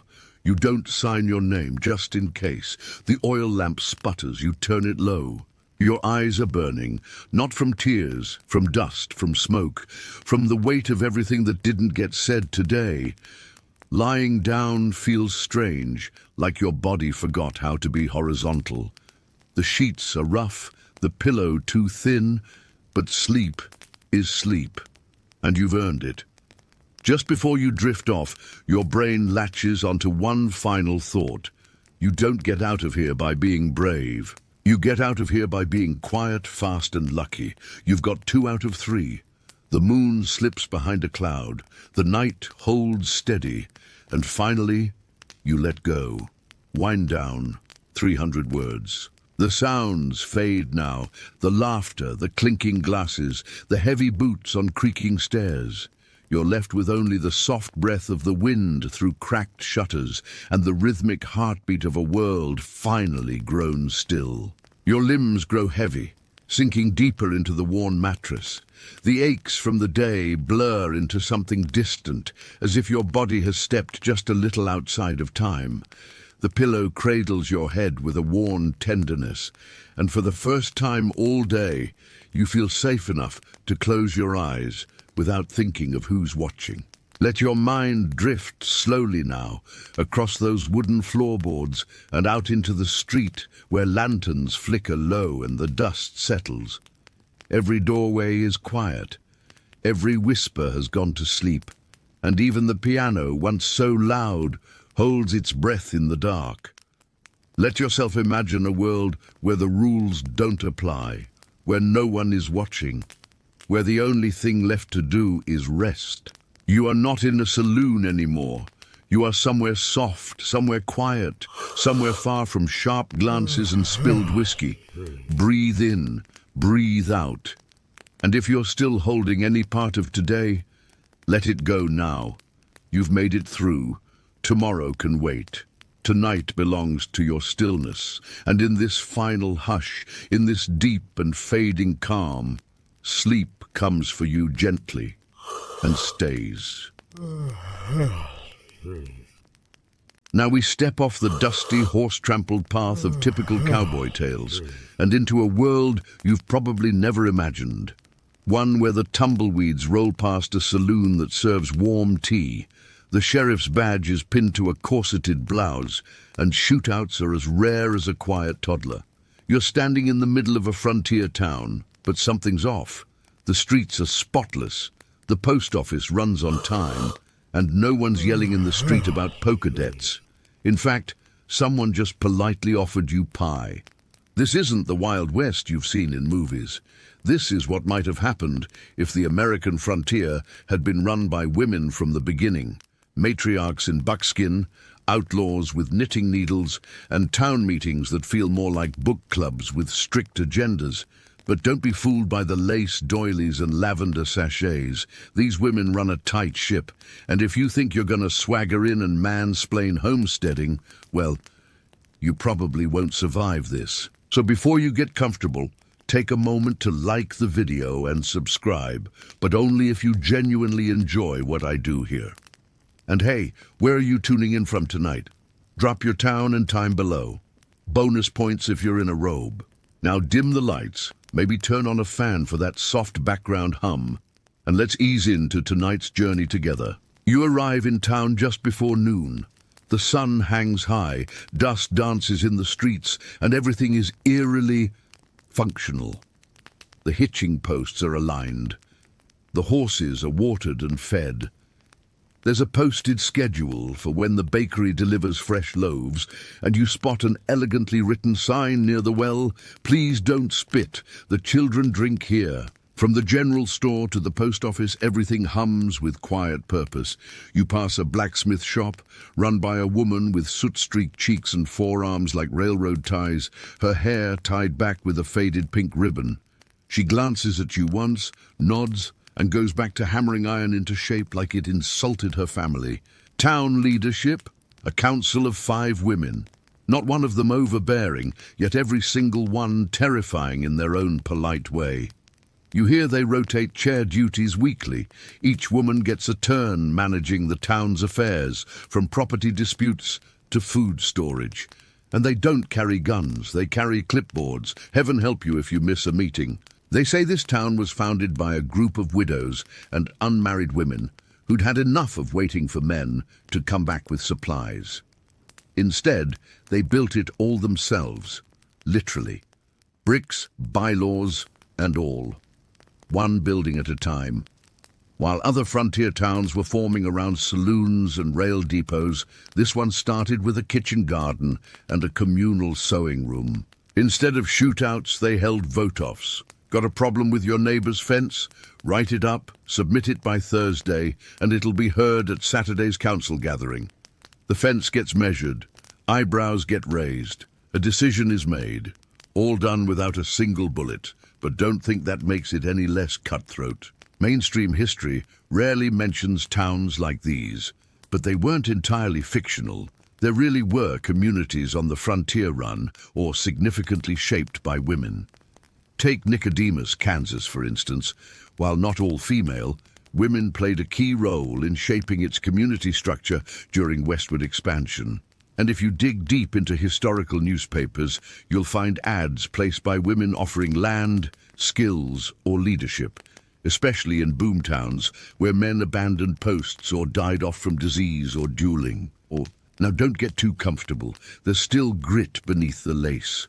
One woman runs a makeshift coroner's office out of her parlor.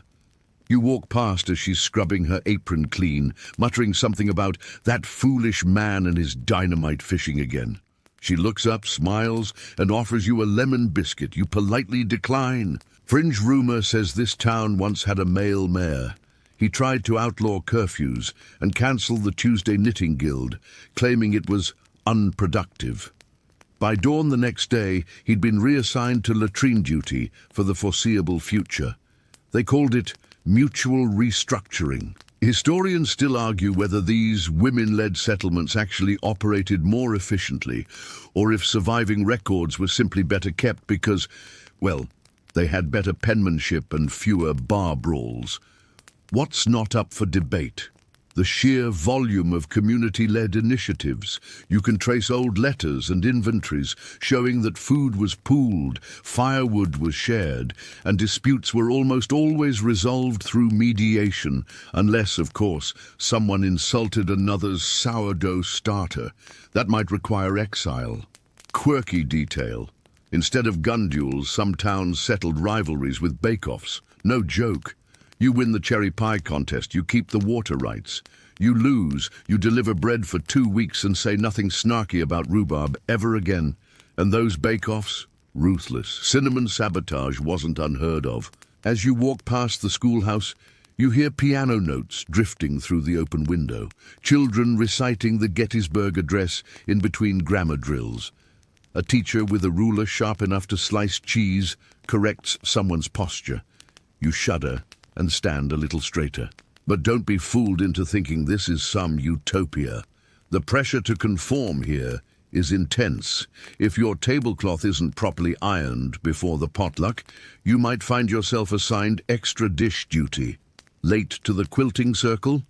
Good luck getting your button order filled next month. There's order here, yes, but not without quiet tension. Underneath the pleasant chatter and polished shoes, there's a strict hierarchy. Respect is earned not through bravado, but through consistency. Show up, do the work, don't make a fuss. That's the code.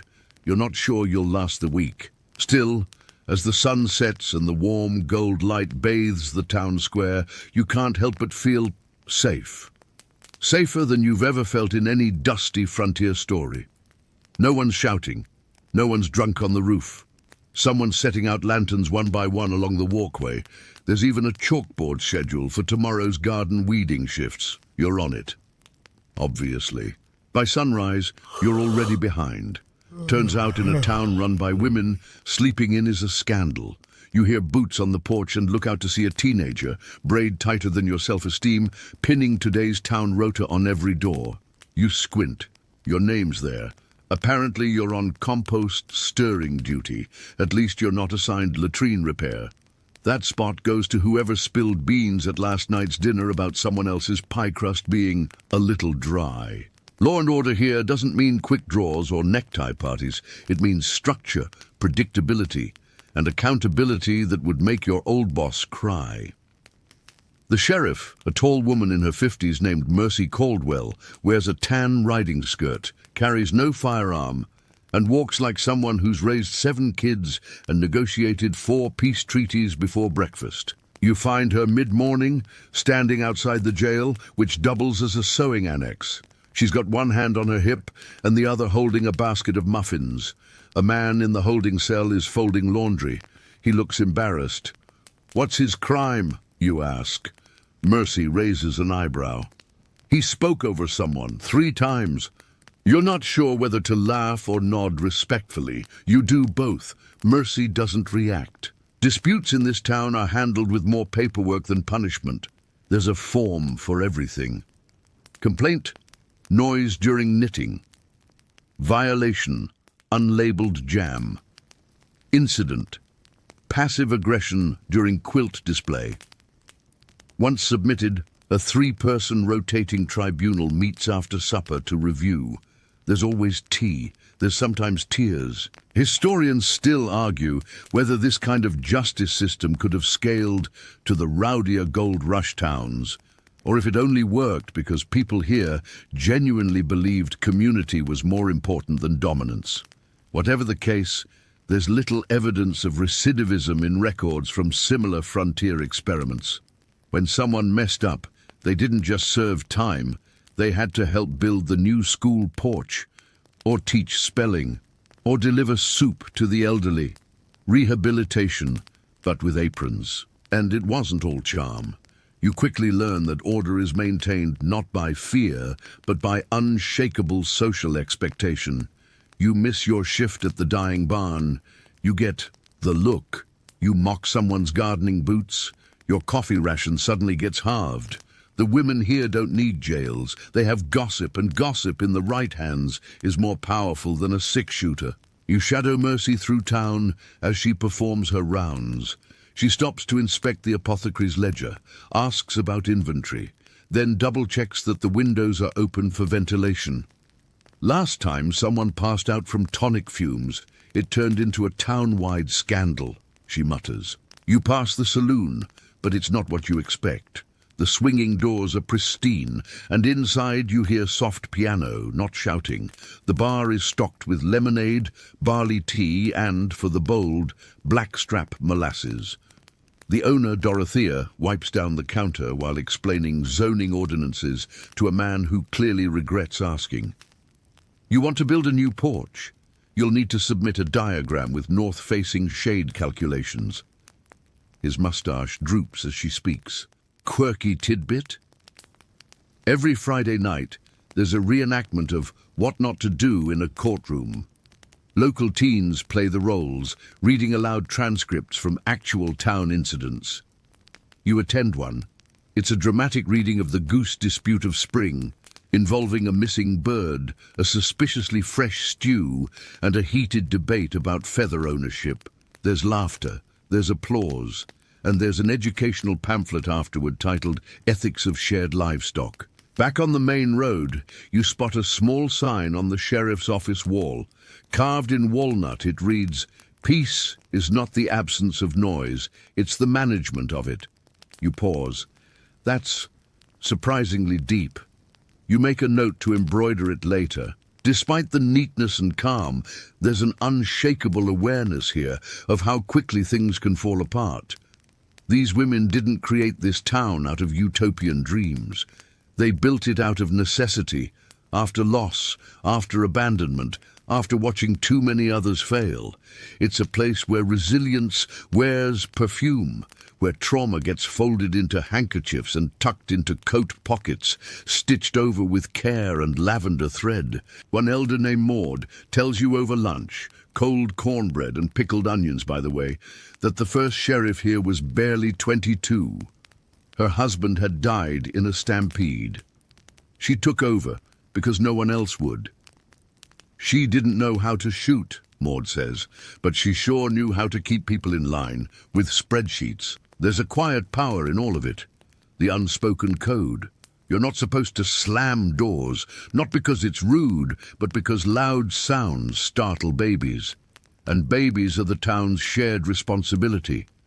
Everyone helps raise them, soothe them, keep them from chewing on old wagon wheels. As the afternoon winds down, Mercy leads a conflict resolution circle. Two ranchers, both women, have argued about shared grazing land. They're sitting under a tree, passing a peace spoon between them. Whoever holds it talks, no interruptions. There are snacks. There's passive-aggressive embroidery. One pillow reads, "Some of us use maps." The message lands. Eventually, they compromise. One will rotate her cattle, the other will provide hay in dry months. They seal it with a handshake and a shared slice of apple tart. You head home, well, to the guest cot you've been assigned, thinking how strange it is to feel so disarmed. No one's tried to sell you snake oil. No one's lied about gold. You haven't once feared for your life, and yet you've never been more terrified of being late to a quilting bee. By now, you've given up trying to guess what comes next. You wake up to a rooster who seems personally offended by your presence, then stumble into the general store to find three women deep in a heated debate about barley futures and the moral implications of selling imported buttons. You were just here for coffee. Turns out, in this town, economics isn't left to the menfolk or shady backroom gamblers. It's front and center, stitched into every receipt and shouted down the dry goods aisle. The woman behind the counter, Mrs. Edwina Tully, keeps the store's books so precise you're afraid to touch anything. She can tell you how many clothes were sold last October and how much fabric went missing during last year's flood. 4 yards. Paisley, still not over it. Money flows through this town, but not like a river. More like an irrigation canal, intentional, evenly distributed and constantly monitored. There's a co-op ledger nailed to the wall. Every person has a line. You trade eggs, milk, labor hours. You borrow a mule. It's logged. Forget to return the mule's blanket. Expect a strongly worded letter with calligraphy too pretty to be angry at. Historians still argue whether these barter-based frontier towns could have survived outside ideal weather zones, or if their success hinged entirely on how well organized the founding women were. There's evidence both ways, but this town clearly isn't just surviving, it's quietly thriving. The bank, for instance, looks more like a library. Inside, there's a long wooden desk with labeled compartments, a schedule for financial consultations, and a woman named Rosalind who counts coins without looking. She doesn't wear a gun. She wears glasses on a chain and smells faintly of time. That might be intimidation enough. Rosalind explains that loans here aren't based on collateral, but on reputation. You want to build a new fence? Fine. But if you skipped out on last month's sewing circle, I'm gonna have questions. You nod like that makes sense, because somehow it does. Quirky detail. Every account ledger is color-coded, and there's a yearly financial transparency day where everyone's records are reviewed publicly, complete with popcorn and polite clapping. It's part shame, part celebration, part group budgeting session. You get the sense no one cheats here because there's simply no room to hide. You stop by the tailor's shop next. Inside, you find 3 women working on uniforms, not for a militia, but for the accounting guild. They're pale blue with brass buttons and little embroidered abacuses on the sleeves. We believe in looking sharp while keeping things sharp, one says. You resist the urge to applaud. The town's trade routes are mapped out in a hand-painted mural inside the post office. There's a woman tracing her finger along the paths, noting where cloth shipments come from, where dried herbs are sold, and where someone apparently tried to sneak in unsanctioned liquor last season. That route's been painted over in red. No one talks about it. Out behind the grain store, you find a group of teens taking lessons in contract writing. They're role-playing a scenario where one rancher wants to share a well, but the other insists on maintaining temperature control clauses. One girl suggests a cooling system using wet cloth and bellows. Everyone nods. Someone claps. You think she might be elected mayor next year. It's all so functional. Not fast, not wild, but smooth. No one yells, no one storms out. When someone disagrees, they schedule time. There's a list near the schoolhouse titled Upcoming Arguments, with slots for moderated discussions. Today, market hours during harvest. Tomorrow, are pickles a side or a main? Historians rarely spotlight these systems in textbooks, probably because well-organized, emotionally intelligent frontier economy doesn't exactly sell movie tickets. But these women knew that chaos wasn't romantic. It was dangerous. So they baked redundancy into everything. If someone falls ill, 3 others know her job. If a store runs low, they adjust recipes. If a storm knocks down the west barn, there's already a fundraiser with a raffle and a cakewalk by sundown. There's an older woman named Hetty who tells you over lentil soup that she used to live in a nearby settlement. Men ran it, she says. They built a saloon before a school. Didn't end well. She spoons her soup slowly. We built the pantry first, then the fence, then the bylaws. She doesn't smile, but she seems proud. And here's a twist you didn't expect. The town actually exports. Candles, soaps, finely stitched garments, all sent out monthly on mules with carefully packed parcels, each one tied with string and a wax seal. Some are sold for coin. Others are traded for news, books and spices. There's even a correspondent in another woman-led settlement 2 valleys over. They exchange newsletters. One recent article was titled 10 Creative Uses for Extra Lard. You start to notice the subtle social currency too. Being helpful gets you favors. Being funny earns you stories. But being careless, that gets you gently but firmly frozen out, until you make amends. And amends here involve actual labor. Say sorry with your hands, they say, which explains why one man is currently repainting the community center with a look of deep regret. By the time you pass the bakery, it's late afternoon. You can smell molasses bread cooling on the sill. A little girl offers you a slice and says, "This is economy bread. It's got wheat, oats, and a dash of fairness." You have no idea what that means, but you eat it anyway. It's delicious. The school bell rings before dawn. You're barely awake, still rubbing the sleep from your eyes, when a group of kids passes you on the boardwalk with chalk-streaked fingers, paper satchels, and the dead-eyed determination of young minds prepped for another long day of enforced brilliance. You follow them toward a squat brick building where the town's true power seems to be bred, the schoolhouse. Inside, desks are arranged in precise rows. Each has a slate, a stub of chalk, and a fresh cloth for wiping errors away, physically and philosophically. At the front stands Miss Caroline Brindle, a woman with a voice so calm it could soothe a snake and eyes sharp enough to correct posture just by looking at you. Today's lessons: Latin phrases, penmanship drills, local history, and, of course, debate practice. Two girls square off over the ethics of hog sharing among homesteads. One argues for communal ownership, the other demands a tax structure. Both quote town bylaws and cite prior precedents from last winter's cabbage dispute. You suddenly feel very undereducated. This isn't school, it's leadership boot camp, and it's no accident. You learn that education here is mandatory and thorough, especially for girls. Historians still argue whether literacy rates among women on the frontier were higher in these types of communities, or whether it's simply that their records survived better due to obsessive archiving, which you've seen firsthand.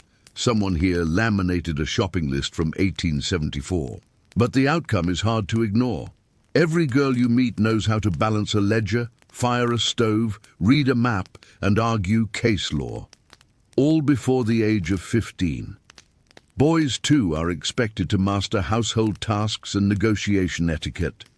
No one escapes without learning at least one instrument and how to make jam that won't kill a neighbor. You walk past the wall of past mayors, framed charcoal sketches of women who led the town through flood, drought, a locust invasion, and allegedly a bad shipment of flour that almost turned into a coup. One of them, you're told, governed through 2 pregnancies and a fire. Another started her term at 17 and ended it with the construction of the bathhouse, public library, and expanded soup kitchen. Her portrait shows her holding a book in one hand and a shovel in the other. Fringe detail. Once a month, the students stage a mock election with real ballots and campaign posters made of scrap fabric. They even hold a debate moderated by the school mom. The winner gets to choose the week's lunch rotation and assign seating in the reading circle. Power, as always, is taken seriously here. Outside, under a shaded pergola, the older students are building a model of the town using discarded buttons, dried beans, and whittled wood pieces. "We're simulating a cattle shortage," one boy tells you, before explaining how zoning adjustments and resource pooling could soften the blow. You thank him, then retreat quietly, because honestly you're not sure your brain can keep up. Near the church, repurposed as a civic hall during weekdays, you attend a young council meeting. It's chaired by a 13-year-old named Minerva, who uses words like logistics bottleneck and interpersonal strategy. There's a vote on changing the placement of the wash basin outside the bakery. 4 abstain, 2 object. The motion passes. You blink. Was that democracy? One elder tells you it's always been like this here. Education isn't about getting ahead, she says. It's about making sure no one falls behind, especially when the flood comes. And there's always a flood, literal or otherwise. The town's library is tiny but potent. Books range from herbal medicine to bookkeeping to the works of Austin and Cicero. A rotating list of required reading is posted next to the loan ledger. This month, the Common Sense Guide to Livestock Mediation and Poetry of the High Plains. You check both out. It feels dangerous. Scholars today debate how many of these female-led frontier towns had such structured educational systems. The truth is, records are spotty. But you find a memoir in the library's top shelf, a woman's account of her youth in a nearby settlement, where she writes, "We were taught that every question has a consequence, and every answer is a responsibility." That philosophy hums through this town like a hidden engine. And while the curriculum may seem strict, there's a softness too. Weekly poetry recitations are followed by shared cocoa. Kids are taught to repair clothing, write letters, listen with both ears. There's a whole course on tone, why it matters. The final exam? Convincing someone to share the last cinnamon roll without raising your voice. Quirky observation, every student keeps a future binder where they track dreams, goals, even mistakes they hope not to repeat. Some draw maps to their future homes, others clip photos from catalogues of livestock. One small girl wrote, "Mayor, then baker, then queen of soup. You fully believe she'll do it." Back at the boarding house, you sit at supper next to a woman who once taught here. She's in her 60s now, half deaf, and speaks like she's still grading your grammar. You ask her what made this town so focused on schooling. She shrugs. "We got tired of our girls being told they weren't ready." Then after a pause, "So we decided to raise daughters the world couldn't ignore." As dusk rolls in, a group of children sing a folk tune by lantern light. It's about a fox, a lost boot, and a very judgmental sheep. You don't understand all the lyrics, but the melody sticks. You hum it as you walk home, step by step over the carefully swept boardwalk, wondering what it might have felt like to grow up here. Probably terrifying, but probably free. Saturday night in the Wild West usually means one thing: whiskey, gunpowder, and the kind of trouble that leaves furniture splintered and horses missing. But here, Saturday night feels like stepping into a folk painting, minus the chaos, plus a lot more cardigans. As the sun slips behind the hills, the town square transforms. Strings of lanterns flicker to life, casting golden circles across the wooden boards. Long tables appear as if summoned by spell, each one covered in linen and packed with dishes. Corn cakes, stewed beans, dried apple pie, and something ominously labeled Judy's Surprise. You've been warned. At the center of it all, the band sets up. 3 fiddles, a washboard, and a woman playing the spoons with such intensity you wonder if she's exercising personal demons. Couples gather, some in lace, others in leather aprons, ready to dance away the week's grievances. And here's the kicker: everything's on schedule, posted in chalk, with little hearts next to each act. You find your name written under Listener Table 2. Apparently, you've been assigned to observe the evening's debates over seed-sharing practices and fair pie judging procedures. It's oddly thrilling. But don't be fooled. Underneath the soft lights and fiddle tunes, strategy hums like a hive. These Saturday night socials double as informal policy forums. Gals in bonnets lean close to whisper about water rights. Someone shares an update on a traveling merchant's unfair trade offer. One woman hands out tiny, hand-sewn pamphlets that read, "Equal stitching for equal sharecropping." You almost choke on your cider. It's a social gathering, sure, but with undertones of Senate. Historians still argue whether these events were intentional political tools or just evolved out of necessity. But one thing is clear: the women of this town know how to wrap governance in gingham and make you thank them for it. There's a moment when the music slows and everyone gathers in a wide circle. A teenage girl with nervous hands stands in the middle to read her first public speech. She's petitioning for a public fruit orchard on the East Ridge. Her voice shakes. People clap anyway. Someone hands her a pear. Later in the evening, you're ushered into a storytelling tent. Inside, elders swap tales about the night the thunder took the bakery and the Great Goose Rebellion. You laugh, sip warm milk, and realize that oral history is half entertainment, half civic record. There's even a sign on the canvas flap, all stories subject to revision pending fact-checking by Mabel. Quirky feature? Instead of gambling, this town hosts dispute bingo. Town problems are anonymized, put on cards, and as people mark off shared grievances, someone keeps stealing the eggs, someone's wagon smells suspicious, they find common ground. If you win, you don't get money. You get a coupon for conflict mediation and one free pie. Midway through the night, a circle of women, some married, some not, dance in unison around the well. It's not a ritual, it's a tradition. The song changes every season, but the point remains: gratitude, continuity, and the right to move your hips without being heckled.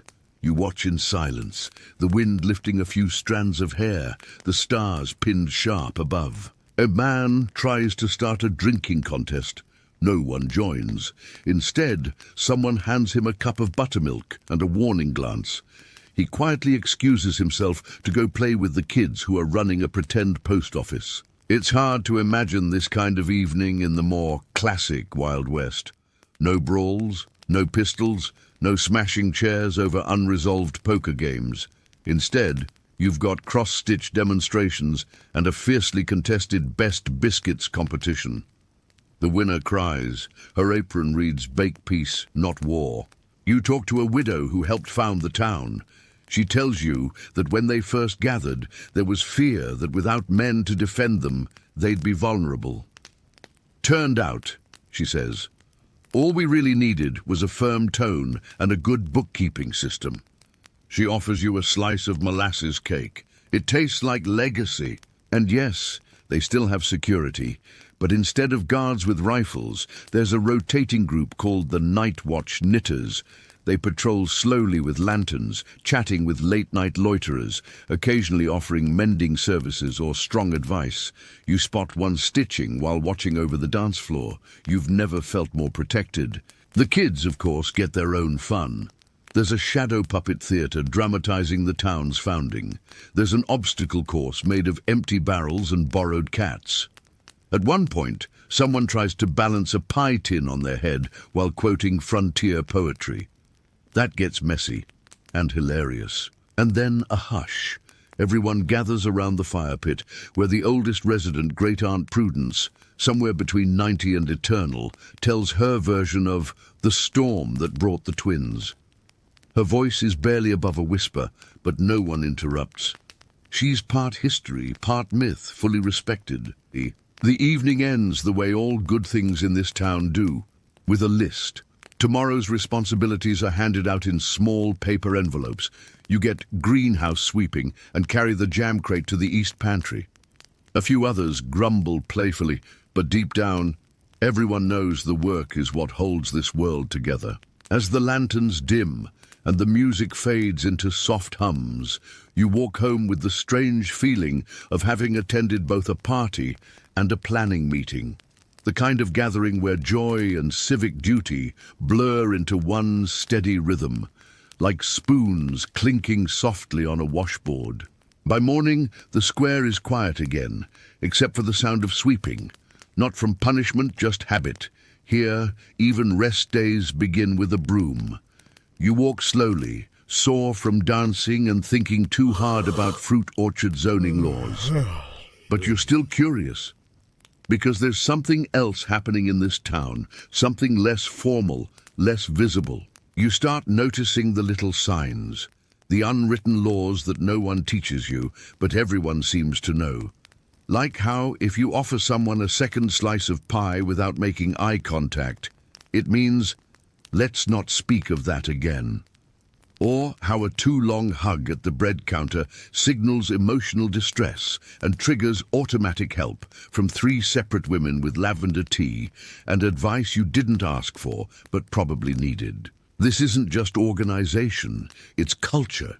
It's social architecture so intricate you wonder if it was knitted one evening while someone ran a committee meeting. Take coffee, for example. You thought it was just a beverage. Here it's communication. How you serve it when you pour it, and whether you top off your neighbor's mug is a language in itself. A steaming cup passed left means solidarity. To the right means reconciliation. If someone adds cinnamon to your cup, you're being forgiven or seduced. You're still not sure. One woman, Agatha, is the town's unofficial code keeper. She sits on her porch with a notebook and occasionally mutters things like elbows on table, der mild descent, or double apron knot, der emotional shielding. You assume she's joking, until you see someone untie their apron during a council meeting and the entire room gasps. Historians still argue whether this kind of unspoken social web made these communities stronger or just more passive-aggressive. But from where you're sitting, on a rocking chair next to a pail of lavender rinse water, it feels deeply efficient. You don't need lawmen when every action carries weight, when silence itself has dialect. It's not about control, it's about awareness, knowing when to step in, when to stay quiet, when to bake an apology into a walnut tart and leave it on a doorstep before sunrise. You visit the cemetery that afternoon, small, tidy, with stones carved more beautifully than any you've seen, each one etched not just with names, but with contributions. Raised goats, raised girls, raised hope. Sewed 400 buttons, made 400 friends. It's not pompous. It's honest. A woman passes by you with a watering can and a sad smile.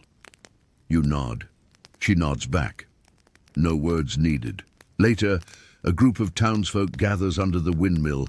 It's time for the weekly whisper, a tradition where each person shares one quiet observation from the week. No advice, no debates, just noticing. One woman mentions the bees have returned to the north field. A girl says she saw an owl blink at her twice. A man whispers that he's thinking of asking his neighbor to court. No one laughs. Someone hands him a flower. The gossip in this town is less about scandal and more about calibration. Is Martha okay? Did Edna's carrots survive the frost? Did the newcomer eat enough pie this week? The answer to that last one, unfortunately, is no. Quirky tradition? Every month the town holds a mend and tell. Folks bring damaged clothes or tools, and while repairing them, share something they've learned. One woman patched her skirt while explaining how grief hits in odd seasons. Another rewired a lantern while talking about changing her mind after 40. The room smelled like wool and wisdom, and all of it, every baked good, every policy vote, every story told in a rocking chair, feeds into the sense that this is not just a functioning town, it's an evolving one. A place that doesn't fear change but folds it in like raisins in bread. Unexpected, but nourishing. You're nearly ready to leave when you realize you've learned more in 1 week than in years of reading history books. The difference? Here, the lessons are lived. They're embroidered into table runners and steeped in tea. They're the kind of knowledge you carry in your hands, not just your head. The last thing you see before heading out is a pair of girls teaching a toddler how to hold a pencil. The child frowns, scrawls something messy, and is applauded like she's signed a peace treaty. And maybe, in her own way, she has. You tip your hat, yes, you bought a hat, and start walking. As you pass the edge of town, you glance back and wonder how much of this was real and how much was wishful dreaming. But then you remember, history is written by the loud. Sometimes the quiet ones just didn't bother to yell. And somewhere out there is a dusty crossroads where someone once built a school before they built a bar. That's where this story began. Wind down. 300 words. So now, as the sun dips low across the endless plains and the cicadas start their slow evening chorus, take a deep breath. Let your shoulders sink a little. You've wandered through a world shaped not by fists and pistols, but by hands that stir, that build, that offer, and sometimes correct you with a raised eyebrow and a cookie. Imagine the soft thud of shoes on swept wooden floors, the rustle of skirts as women pass one another in the early light. A porch creaking as someone knits and waits for the bread to rise. That faint vanilla scent of old paper and cinnamon left in a cupboard. You're not in danger here. You're not expected to fight, just to listen. Maybe help fold some linens. Maybe sweep a step or two. It's easy to forget that history doesn't always gallop in on horseback. Sometimes it drifts like steam from a kettle. It settles gently. It endures because someone bothered to write it down between recipes and rainfall. So tonight, as you close your eyes and slip into your own quiet prairie of dreams, remember, there are other ways to build a world. Not louder, but softer. Not faster, but wiser. And maybe, just maybe, the strongest frontier wasn't the one with the most bullets, but the one with the most biscuit tins and the best calendar. Sleep well, friend.